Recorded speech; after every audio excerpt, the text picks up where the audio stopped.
Far-left protesters were belting out the anti-ICE ballads at a Target in Minneapolis as the protests spread nationwide over the weekend.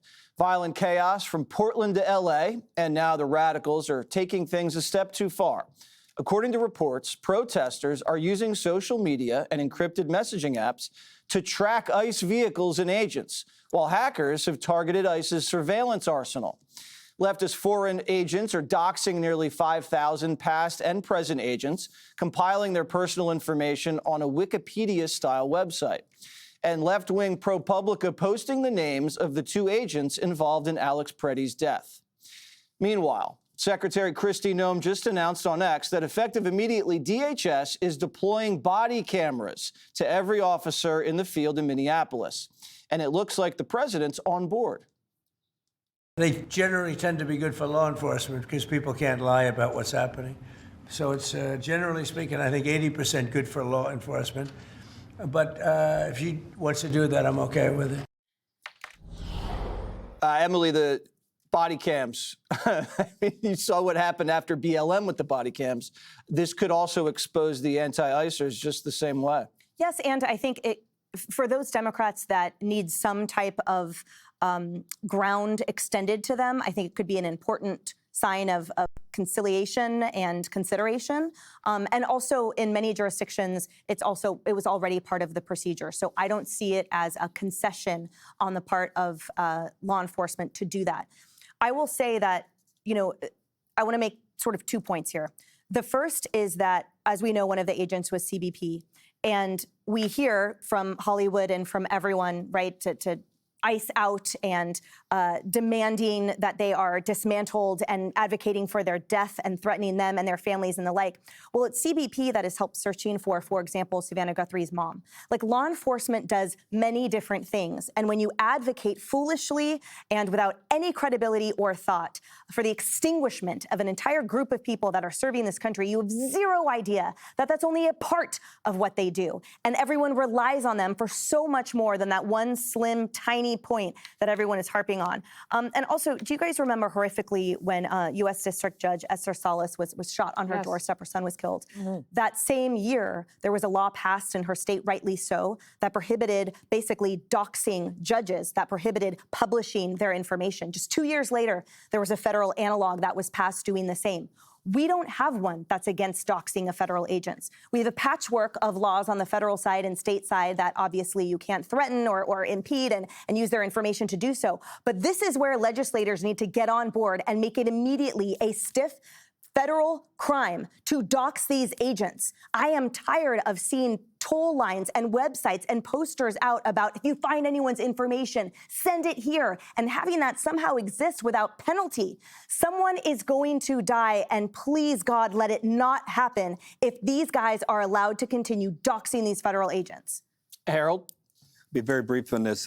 Peaceful protesting is allowable. Anybody that engages in these kinds of activities, including doxing, including unlawful protesting, should and must be held accountable. I agree with Emily. Federal laws, state laws, we should have a federal law about anybody in law enforcement, if for that matter, public office, having these kinds of threats, and for that matter, facing these kinds of things without these people being held accountable. So I couldn't agree more. And Greg, you would agree that singing any song in a Target should be outlawed. Do you notice they were nowhere near the beauty section? Yeah, it is funny that these are the same people that are telling ICE not to wear masks. That's why they're wearing masks, you bozos. I feel like they're trying to bring the band back together. You know, the band that made such a splash in 2020. They're dusting off the old instruments, except they've actually practiced. They're doxing. They got the donor money. They got the signal chats. They're getting the street theater together. They're bullying. But it's not a band. It's a crime family, because what they're doing, it's extortion pretending to be protest. If you vote Republican, it's going to be hard for you to run your business because we're going to be out in front. It's going to be hard for you to get to work because we're going to block the streets. And we're going to make your kids' life hell at school because we're the teachers and the administrators, and we're going to let them go out and protest everything there is. The weird thing is we're talking about this doxing. It's bad, but you know what bugs me the most, and not enough people talk about it, is the goading. You know what I mean? It's like you can't put it into words, but they are goading people. The action isn't a protest. We know that.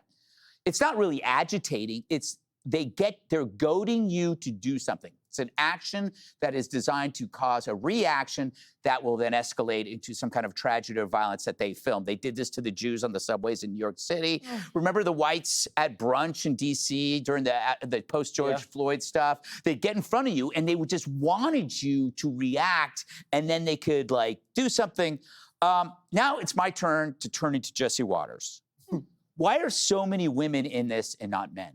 Why, Dana? Don't answer. It's impossible to goad adult men. We resist, we remain stoic, but women are easier to goad because they're afraid to be ostracized. So they join in the goading. And I'm talking about these liberal women. It's better to be on the side of the goaders than be the goadee.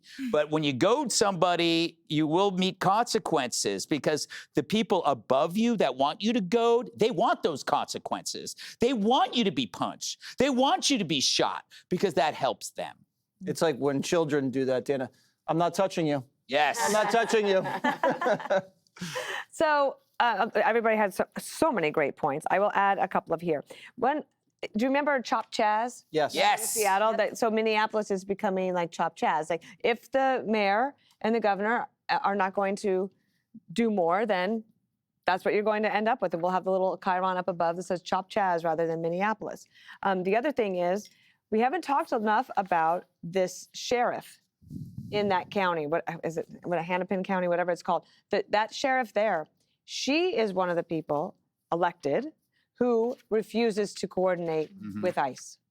Okay, so when the governor says, I'm cooperating, and the mayor's like, what are you talking about? I'm cooperating. We need to do more about talking about who is the person that could actually work with Tom Homan to get this done, and it is her. She is she. So that's No one wonder. thing. Another thing is, I know it's another woman. Yes. Exactly. Yes. No, the other thing is, these people got what they wanted in a way, right? They got a change. They got Trump to say, we're going to make some changes here. And the Border Patrol left. They have all of this signage is all about ICE. All of the dark money groups have all the signage that comes, it's all anti-ICE. What do they have at the Grammys? All anti-ICE. The Border Patrol are the ones who have left. Why did they leave? Even President Trump said Greg Bovino might have been a little bit too out there. Those are his words. So they won on something, and they can't accept that. But they want to make their fellow citizens pay for something. They are the ones being goaded by the dark money advisors that are showing up 10 seconds after Alex Preddy was killed with more anti-ICE things. Like guys, that wasn't ICE. So there's a lot of misinformation and not enough information happening out there.